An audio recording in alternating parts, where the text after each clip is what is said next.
रात का समय, आसमान में हल्की धुंध और चांदनी। एक पुराना भारतीय गांव दिखाई दे रहा है। गांव के बाहर एक बड़ी पुरानी हवेली है। टूटी दीवारें, झाड़ियां, टूटी खिड़कियां और नीले पीले आसमान की रहस्यमयी रोशनी में हवेली डरावनी पर सुंदर लग रही है। एक पारदर्शी, हल्की नीली रोशनी में चमकता हुआ भूत, मध्यम आयु का पुरुष, सफेद कपड़ों में हवेली के लंबे बरामदे में चुपचाप घूम रहा है। पुराने झूमर से हल्की रोशनी गिर रही है। दीवारों पर मकड़ी के जाले और पुराने चित्र लगे हैं। दिन का समय। मीना नाम की एक युवती कैमरा लेकर पुरानी हवेली में फोटो खींचने आई है। उसने जीन्स और हल्की दुपट्टा डाला है। चेहरा जिज्ञासु और थोड़ा डरा हुआ है। हवेली में टूटी खिड़कियों से धूप अंदर आ रही है। भूत रमेश अंधेरे कोने से मीना को देख रहा है।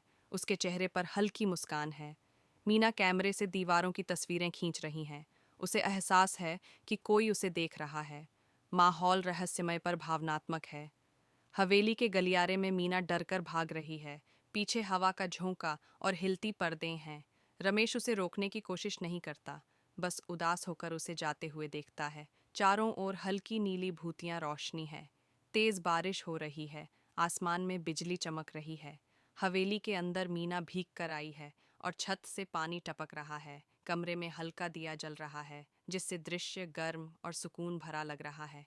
मीना हवेली के कमरे में बैठी है। उसके पास अचानक एक गर्म कंबल और चाय का प्याला आ जाता है। आसपास कोई नहीं है, बस हवा हल्के से चल रही है। उसके चेहरे पर आश्चर्य और मुस्कान दोनों है। रात का सन्नाटा, हवेली की बालकनी में हल्की नीली रोशनी। रमेश भूत का रूप लिए सामने खड़ा है और मीना शांत चेहरों के साथ उसकी बात सुन रही है। रमेश कहता है, मैं भूत हूँ, पर तुमसे प्यार करता हूँ।